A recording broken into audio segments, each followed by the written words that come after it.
Salut à toutes et à tous, j'espère que vous allez très bien. Ça fait longtemps que je suis pas revenue poster.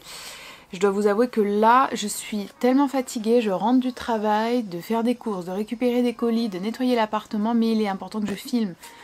Et en plus, j'ai quasiment plus de batterie. Donc là, je suis un petit peu... c'est un petit peu un pari, on va pas se mentir. On va espérer que l'unique barre de batterie nous permette de tenir cette vidéo.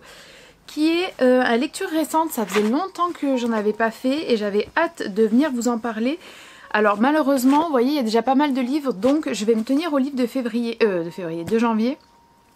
Et j'aurais bien aimé vous parler quand même des livres que j'ai lus notamment en décembre parce que j'en ai lu pas mal aussi qui étaient un petit peu intéressants et je trouve ça regrettable de pas vous en parler, mais on va se tenir au livre de janvier, sinon ça va être très compliqué. J'ai lu de la fiction et de la non-fiction. J'ai lu principalement, enfin non, quasiment exclusivement de la littérature contemporaine et je n'ai lu presque que des autrices encore une fois.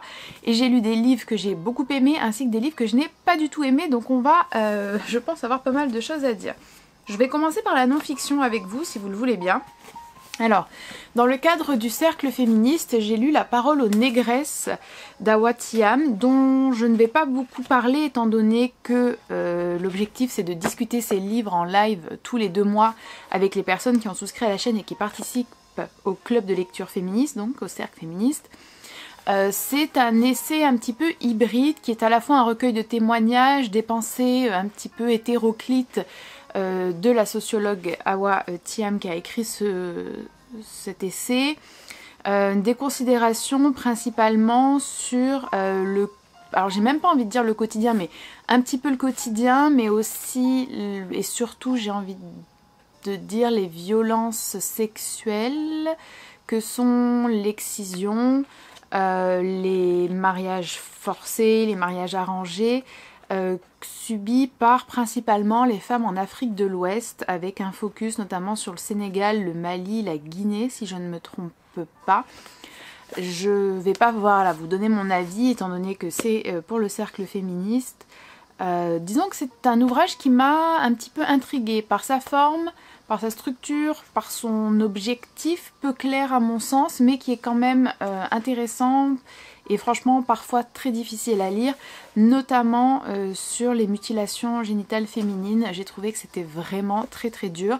Par contre, ce qui est je pense hyper intéressant pour moi, c'est que c'est hyper réutilisable avec ma classe du PE2A, étant donné que ça leur permet de voir que les femmes africaines ont beaucoup de choses à dire, parce que pas mal de mes élèves qui sont africains pensent que le féminisme c'est un truc de blanche, que l'égalité c'est un truc de blanche, que l'envie de liberté c'est un truc de blanche, etc. etc. Donc très intéressant. Deuxième essai que j'ai lu, alors non, on va faire dans l'ordre. Alors j'ai lu Le style réactionnaire de Maura Houellebecq de Vincent Berthelier. J'étais hyper enthousiaste à l'idée de lire cet essai, j'avais envie de le lire depuis très longtemps et en fait pour être franche, je ne l'ai même pas lu vraiment en entier.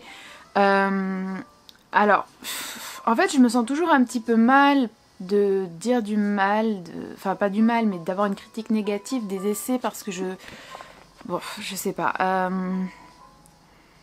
En fait, très honnêtement, j'ai de plus en plus de mal, j'ai toujours eu du mal je pense, mais j'ai vraiment de plus en plus du mal avec, je crois, le jargon universitaire, la posture universitaire. Je trouve que par moments c'est vraiment dire pas grand chose sur plusieurs pages, se répéter, avoir un propos peu clair, et en fait tout ce qu'on apprend aussi bien aux étudiants, aux élèves au lycée et aux étudiants en L1 et L2, à savoir être quand même à la fois concis, synthétique, clair et donner des exemples précis, analyser précisément ce qui est dans le texte et en faire une interprétation pertinente, enfin bon bref, que ce soit qu'il y ait une dialectique ou qu'il y ait une progression, bref, qu'il y ait quelque chose, je me dis, mais parfois dans les ouvrages, les essais écrits par des universitaires, mais c'est absolument pas le cas. Et c'est pas non plus des essais qui sont hyper intéressants ou originaux sur la forme. Non, en fait, c'est tout... Enfin, je sais pas. Donc j'étais... Bon, pour être honnête, j'étais vachement déçue. Je m'attendais vraiment à des analyses de style, c'est-à-dire qu'est-ce qu'on pouvait retrouver en termes de stylistique, de thématique, de volonté de publication, chez les écrivains qui pouvaient être de droite, réactionnaires, peut-être même la résurgence de ses œuvres, enfin bon bref, tout un tas de trucs en fait. Et puis alors, dès le début, il est dit qu'il existe des femmes, des écrivaines de droite, mais qu'on s'intéressera pas à elles dans l'essai, mais on nous explique pas spécialement pourquoi. Non, vraiment, je trouve ça dommage. J'ai pas... Alors oui, parfois, il y a quand même de la stylistique, entre guillemets, mais... Non, honnêtement, j'ai pas trouvé ça génial. Et puis, je m'attendais peut-être aussi à voir certains... Enfin, je pense que d'autres noms auraient été intéressants. Des noms peut-être, effectivement, moins extrême droite, mais qui étaient quand même réactionnaires aussi, parce que réactionnaire ne veut pas dire extrême droite, et ne veut pas dire fasciste non plus, même si ça, c'est quand même assez... séparé et défini dans l'essai, mais bon, je sais pas. En tout cas, j'étais vraiment déçue et je serais vraiment intéressée d'avoir vos avis si vous l'avez lu, parce que j'avais pas du tout envie d'être déçue et je me demande à moitié si c'est moi qui suis passée à côté ou si c'est moi qui avais pas du tout compris ce que l'essai allait proposer, je sais pas. Deuxième essai, déception également, Littérature et Révolution de Joseph Andras et de Kautar Archi.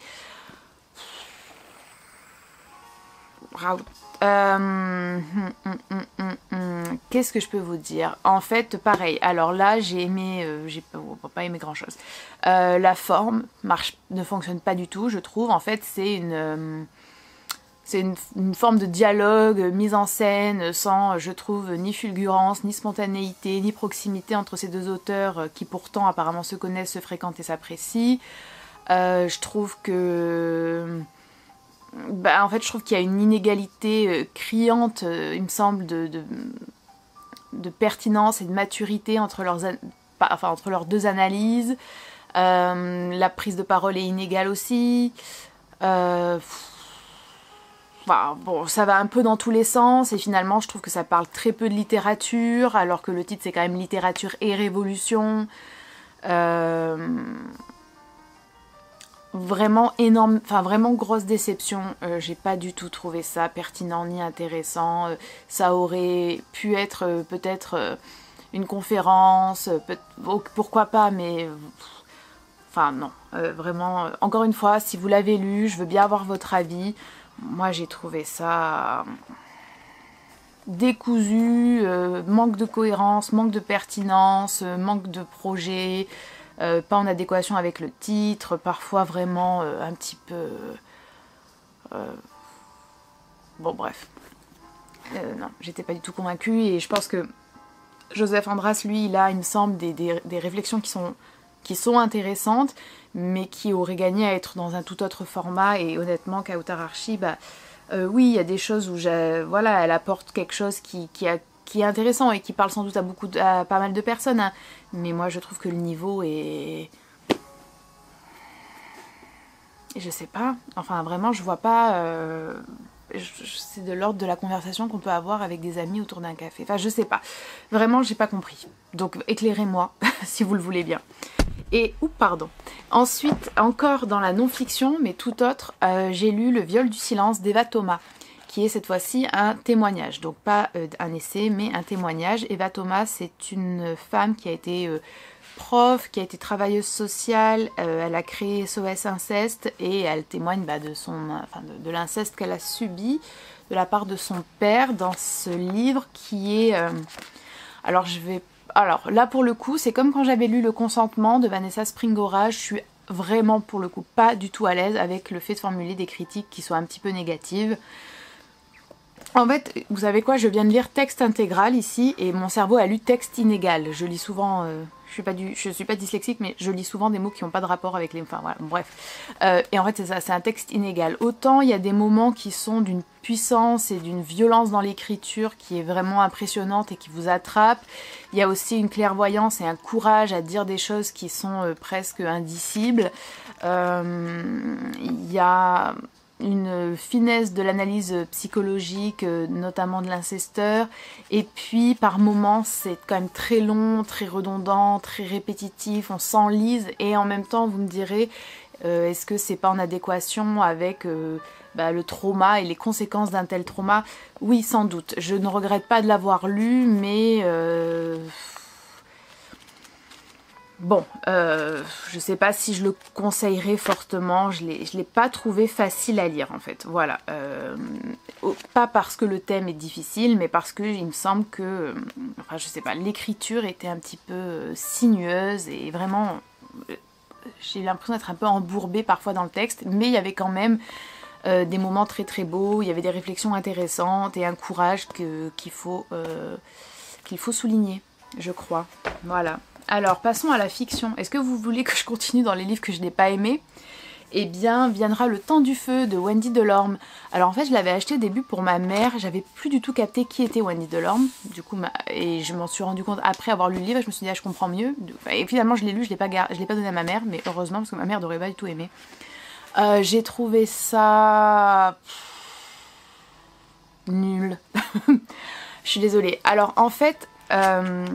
à la lecture, j'ignorais tout de la conception de l'ouvrage, des effets qu'il y a dedans, etc. Et je me suis dit, texte inégal encore une fois, style trop dissonant, voix pas du tout crédible pour la pluralité des personnages, étant donné que dans ce roman, Wendy Delorme propose des chapitres qui sont à chaque fois la voix d'une personnage ou d'un personnage dans une dystopie où les femmes et un homme gay essayent de résister, et on va dire que tout le côté queer c'est le lieu de la résistance, voilà, globalement le côté queer et le côté des femmes, et des femmes souvent lesbiennes, donc voilà. Les personnages n'ont pas du tout de voix différente, je trouve. C'est pas bien écrit pour moi, c'est hyper adolescent, hyper immature, les scènes de sexe sont... Enfin, moi j'ai pas du tout aimé le côté hyper sexualisé du roman.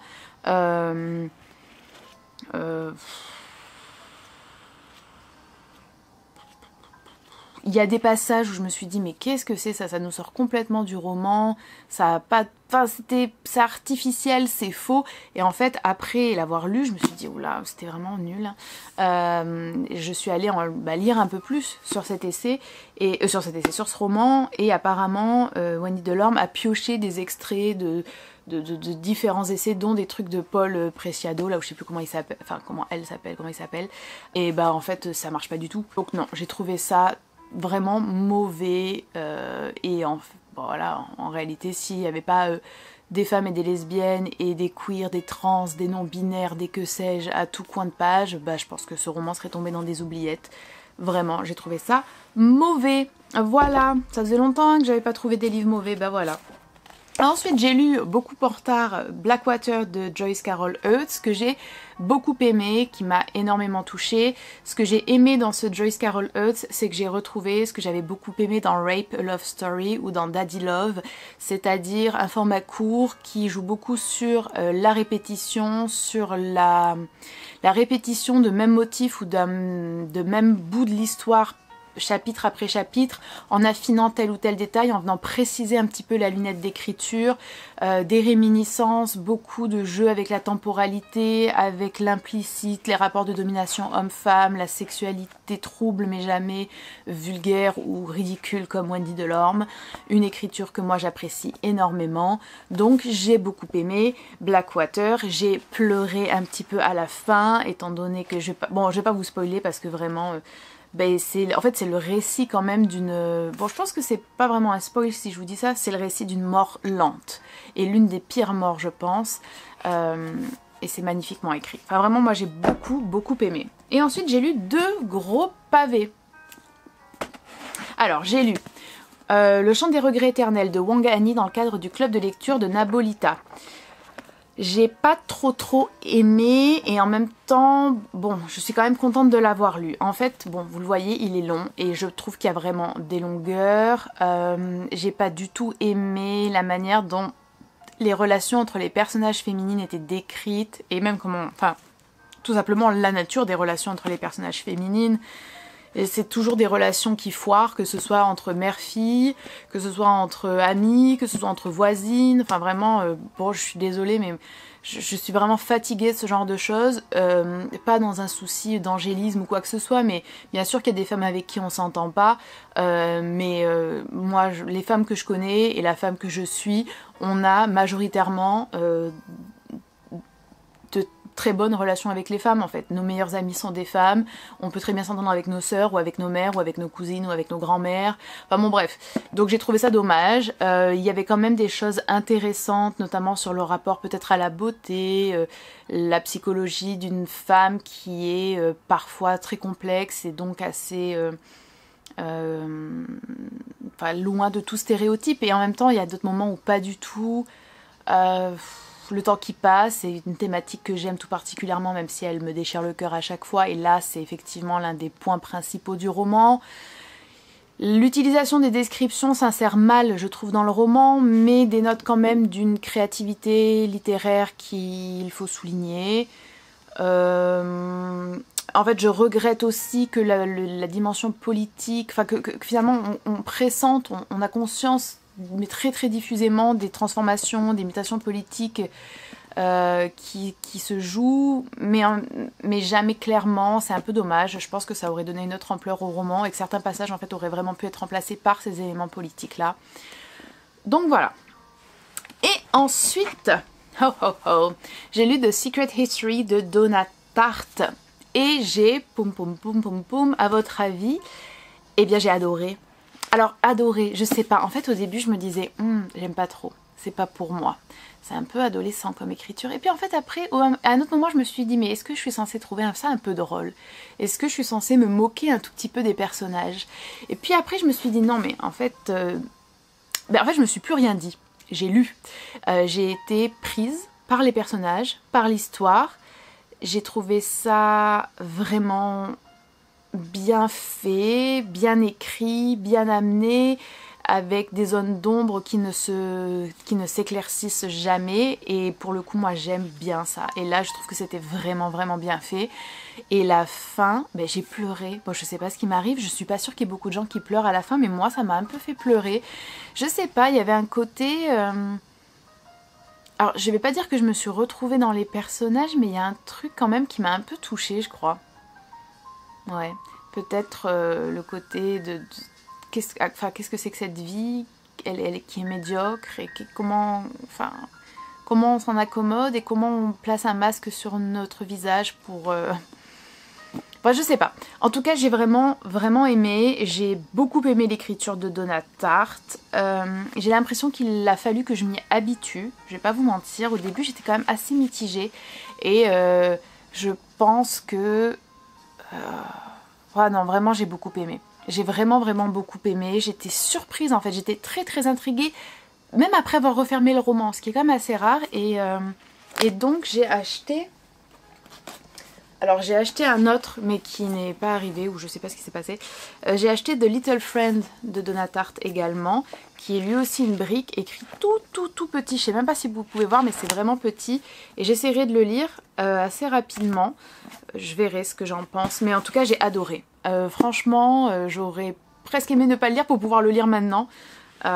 Et j'aurais bien aimé même le mettre au programme du club de lecture, mais je pense que beaucoup de gens l'ont lu et puis il est un peu long, donc je sais pas trop, mais franchement j'ai beaucoup aimé et je suis vachement surprise que ça n'ait pas été adapté ni en film ni en série. Mais je pense que pour que ce soit vraiment bien fait, ce serait peut-être le genre de série que je pourrais pas regarder parce que potentiellement trop violent ou trop dérangeant, et sinon ce serait une vision trop édulcorée, il me semble, du roman. Bref, très très bonne surprise, et je serais très très curieuse d'avoir vos avis sur ce roman également. Voilà. Je crois que c'est à peu près tout ce que j'ai lu. J'ai l'impression d'oublier quelque chose, mais peut-être pas. Voilà. J'espère que ce bilan vous a plu. N'hésitez pas à me dire ce que vous avez pensé de ces livres si vous les avez lus. Et puis je vous retrouve très très prochainement. À bientôt.